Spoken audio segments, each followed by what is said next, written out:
Hello, welcome to Walk, Don't Run to the Doctor with Miles Hassel, MD. This is an evidence-based podcast for people who want to use lifestyle choices to avoid preventable illness, as well as to treat illness. Listeners will learn the choices that work for better health outcomes for themselves, the ones that they love, and the patients they care for. We want to see patients liberated from the burden of chronic disease whenever possible.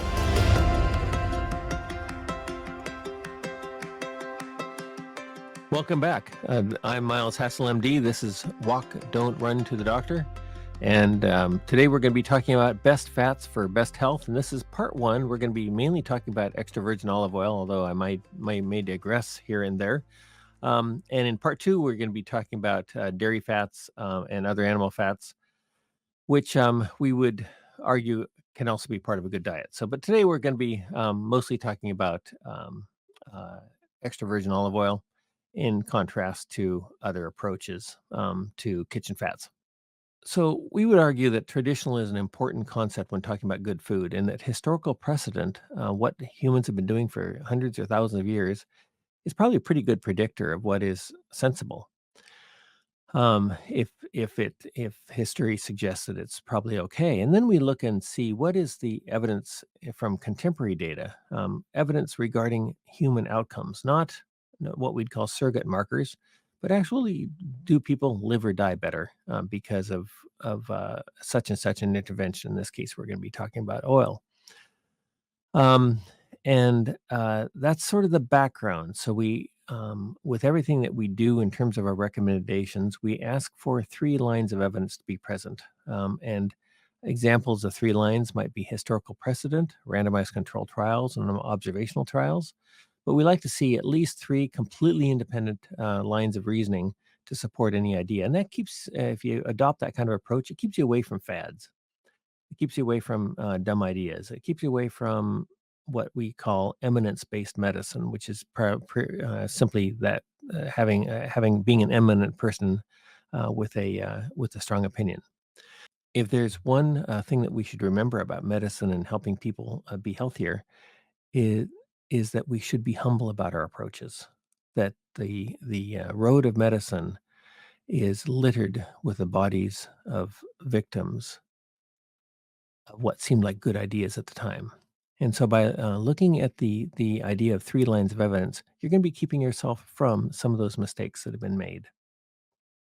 And we're going to be talking in a moment about how any food that wasn't present until the last 100 years or so is probably guilty until proven innocent. So things like refined sugars and flours and hydrogenated oils, highly refined vegetable oils, non-nutritive sweeteners, much of the packaged foods in supermarkets and so on. There's actually quite a strong a body of evidence that suggests that pretty much modern foods are not good for you. And one of the reasons it matters is that not only are we looking for helping people achieve good health, but we're also wanting to help people enjoy life. And when people include adequate fat in their diet, and that includes in our world, that includes animal fats and full fat dairy, as well as non-animal fats such as extra virgin olive oil and raw nuts, for example, then people are simply more satisfied. They're enjoying their food more. They're enjoying life more. And so if we can show people ways to improve not just their life, but their enjoyment of their food, then we feel that's a big plus. So the kinds of things that have led people to concentrate on extra virgin olive oil in particular, and olive oil in general for health, have been studies starting with the Mediterranean diet studies in the 1950s.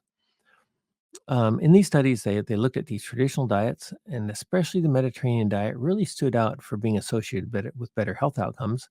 And one of the things that was really striking about the Mediterranean diet literature is how strongly olive oil seemed to be represented in the health benefits.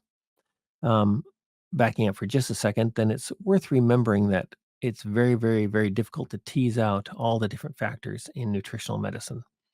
And in fact, as John Ioannidis has pointed out, nutritional medicine literature is actually pretty low quality. we're dealing with so many different variables you really need to, once again, be looking at multiple lines of evidence. But one of the things that showed up in those multiple lines of evidence is the Mediterranean diet, and one of the things about the Mediterranean diet that kept showing up was extra virgin olive oil in particular, and olive oil in general. And we've also seen this in the EPIC studies, the PURE studies, Nurses Health Study, Health Professionals Follow-up Study, and so on. And so um, uh, the background then is we need good fat, we want fat that's good for you, and we want to enjoy our diet. Um, when we look at what fat does for the body, it's important for all kinds of issues with respect to hormone synthesis, metabolic control of various processes, your hair is control of the health of your skin, your hair, your brains. It's associated with whether or not you get diseases like diabetes or heart disease or dementia or cancer. Um, it's associated with moods like anxiety and depression. And although we're going to be talking about certain fats in particular, we'd like to remember that good fat is found in almost all minimally processed whole foods. So raw nuts and seeds, whole grains, many fruits and vegetables, especially we might think of avocados, olives, of course, the dairy foods, butter, um, and then the animal products, starting with fish like salmon and sardines, but also all of your animal proteins all include fat as well. These are a huge variety of chemicals, these different fats, and they all have different components by which they contribute to good health. Um, when we look at extra virgin olive oil in particular, one of the fascinating aspects is the great deal of data that we have for it. And that's really important to consider, especially if you're somebody listening to this who really suspects that one of the other vegetable oils is superior. First of all, take a moment, and the papers that we're referring to are in our show notes, but consider for a moment the dozens and dozens and dozens of studies that have looked at olive oil consumption and health outcomes and have seen lower cancer incidence, especially breast, gastrointestinal cancers, urinary tract cancers. Um, and the cancer incidence is most strongly associated with intake of extra virgin olive oil. We also see an association between uh, um, extra virgin olive oil in particular, and olive oil in general, with dementia, with gut health. So it seems to feed the microbiome in some way, and that leads to better immunity and metabolic control, and improved cardiometabolic risk, meaning lower incidence of things like heart disease, stroke, and diabetes. We're going to be commenting later on some of the data especially from the Nurses Health Study and Health Professionals Follow-up Study, associating with significantly less heart disease with every 7 grams per day of increased olive oil consumption. So every 7 grams a day has a dose relationship with about almost 20% less heart disease. And we simply don't have that kind of evidence for any other vegetable oil. No other vegetable oil. And so when we see data like this, it should concern us, because if we're recommending something other than extra virgin olive oil as your main kitchen fat, you've got to ask why. Are we ignoring this data, or is there better data that we're not referring to here? Even if you look at just total mortality, in other words, your risk of being dead over the course of a study, um, we see the olive oil consumption is associated with less total mortality in each of these cases. I mentioned this with respect to the Nurses Health Study. In each of these cases, there's a dose relationship. In other words, the more olive oil is consumed, the less of those risks. Um, so the big ones are cancer, total mortality, heart disease, stroke, dementia, depression, things like that. But there's also a number of markers. So uh, markers are not in and of themselves definitive with respect to nutritional data, but they're useful to know about if they're also associated with what we'd call hard endpoints. So by that I mean, if I have a food that would lower your blood pressure, that's the blood pressure is the marker. What I would like to see that associated with is less heart disease and stroke, for example, or less kidney failure, that kind of thing. So the lowering the blood pressure by all in and of itself is not enough, but it's a good hint.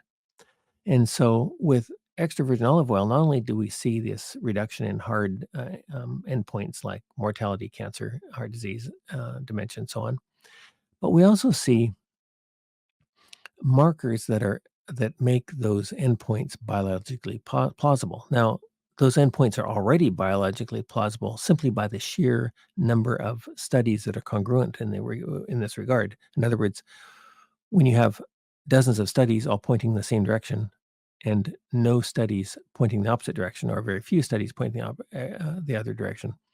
In other words, if you see a vast preponderance of evidence for benefit and not counterbalancing evidence of harm, then you can be pretty sure you're on the right track. So the markers that we see are reduced cholesterol oxidation, remembering that cholesterol in and of itself in the bloodstream doesn't really cause its problems. It's the chemical alteration of the cholesterol, such as oxidation and glycation, that lead to the development of or contributing to the development of atherosclerosis. So it seems to reduce that, which gives us a plausible reason why it would help heart disease. It appears to lower body levels of inflammation, meaning it improves. We would submit that that means it improves healing, remembering that inflammation in and of itself is your body's healing response. But what we don't want to do is have sustained chronic inflammation. We see improvements in various aspects of blood clotting, the incredibly complex cascade that keeps us from bleeding to death. Improvements in blood pressure already mentioned. Endothelial function, which is where the how the blood vessels respond to stressors. Um, People who have more olive oil have less osteoporotic fractures, less atrial fibrillation, which is a heart disease, electrical heart disease that's strongly associated with stroke. Olive oil appears to be associated with less macular degeneration. To give you one of these studies that I've already mentioned, but the Nurses' Health Study had a 24-year follow-up with over 100,000 nurses, and so what they did is over this course of this long study, they were able to follow the patients very closely and look at what they were doing with respect to their health, what they ate, how active they were, what medicines they took, and so on, and what problems they had in terms of health outcomes. And in this particular study, for every about 1.5 teaspoons of extra virgin olive oil per day, which is about 7 grams, they had a 14% lower risk of cardiovascular disease. So this is a what's called a dose relationship curve. So uh, when you see a relationship where increasing dose of something has increasing effect, it gives more biological plausibility to that being a very real finding. And so we saw less heart disease, and also in a associated systematic review and meta-analysis, we see the similar relationship between about 25 grams of olive oil per day and about 11% reduction in all-cause mortality. Whenever you reduce all-cause mortality, that should be a sign that what you're doing is helping your patients. The next thing to think about is using olive oil as a therapeutic agent. And one of the fascinating papers on this in this regard was giving men and women with high blood pressure and a controlled diet extra virgin olive oil to see if it would have any effect on their blood pressure.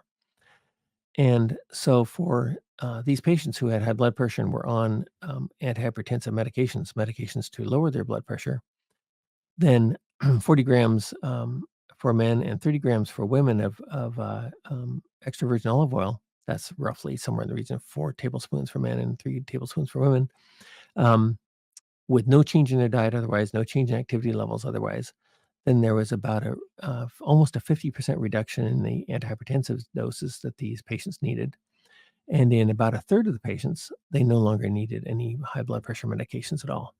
So it's these kind of findings that keeps making us think that we really need to be talking about olive oil as it's actually a therapeutic tool.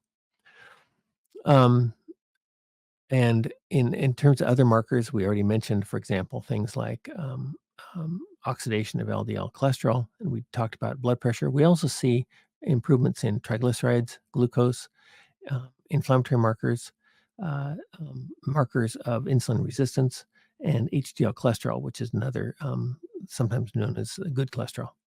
It's also associated with less fatty liver or non-alcoholic steatohepatitis, which is currently, at least in the United States, is probably the most common cause of cirrhosis. It's now more common as a cause of cirrhosis than alcohol. Okay, tell me when. So, every now and then you just have to remind yourself about the challenges in interpreting literature around health and diet. And so, remembering that the randomized controlled trials of olive oil, such as I just cited for high blood pressure, are those are pretty hard data. Um, but a legitimate comment that needs to be remembered is that people who eat more olive oil in these other studies may also be incorporating in their everyday lifestyle more beneficial factors as well. And so we see this as part of the whole Mediterranean diet approach, where they might be eating more fruits and vegetables and so on and things like that. And that's has an interplay with the olive oil. And in addition, people who out there in the real world who have more olive oil may also be exercising more and that kind of thing. Another weakness in the data is that many of the studies looking at olive oil don't distinguish between various grades of olive oil, and many do. And so when we see extra virgin olive oil called out, then we usually see a difference between the health outcomes associated with extra virgin olive oil and the other olive oils. But that's by far a less certain finding, but it's a fairly consistent finding. So far, we've identified some data that suggests that olive oil is associated with better health outcomes. Extra virgin olive oil probably being superior to other olive oils, and that's very plausible because of the phenolics in the extra virgin olive oil, which are known to be biologically very active agents. So now the issue becomes, when are we really buying olive oil and when are we really buying extra virgin olive oil? Because there appears to be a lot of fraud in this industry. And it has been a bit of a source of concern to us that it's not as easy to detect good olive oil as we would think it should be. And certainly, if any listener has a solid way of identifying optimal oils, then we'd love to hear from you. But there seems to be a lot of slop in the system, and so we generally recommend in the United States that you buy olive oil produced domestically.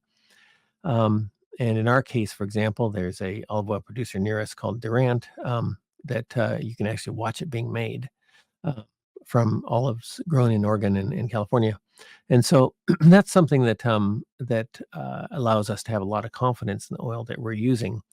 And so if you're living elsewhere in the world, there's many, Australia, Southern Europe, for example, produce a lot of olive oil, and the more you can be making yourself confident that the olive oil you're getting is a good quality olive oil, the better, and that generally means being as close to the source as possible. Um, a lot of people say that you shouldn't cook with olive oil, and that's, once again, we go back to historical precedent. Olive oil has been used for cooking for millennia. And people refer to things like smoke point, and we're unaware of any value in that point, except to say that the cook should have added the vegetables to the pan earlier rather than letting the olive oil smoke.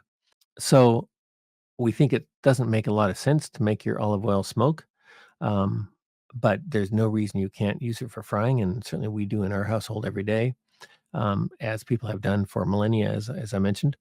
Um, we should also comment that there are studies using olive oil for cooking that show benefit. In fact, will in our show notes, you'll see one study where they used extra virgin olive oil for deep frying, and we're able to show plausible markers of improved health through less insulin resistance in the patients using those foods. When we think about processing, then olive oil is especially extra virgin olive oil, is minimally processed. So generally speaking, you're going to be getting to be less than 80 degrees Fahrenheit during processing, during pressing, which means that you really don't have a lot of chemical damage to the oil, even at the very, very beginning, a true cold press concept. Um, and that also means you're less likely to damage the components of the oil, the vast range of fats that are in the oil, the phenolics, the tocopherols, the carotenoids, all of which we think have useful biological um, uh, properties. So, um, so with the extra virgin olive oil, they press it at low temperatures, and that's what you buy. For other olive oils, there's higher levels of processing.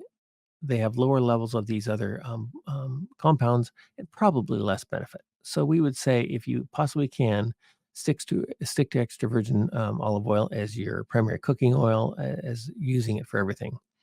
And extra virgin olive oil can be expensive, and so, but doctor is even more expensive. So we would argue, use extra virgin olive oil as your main kitchen fat, and really try to save money elsewhere in order to pay for your extra virgin olive oil. Don't economize on core aspects of something that's healthy.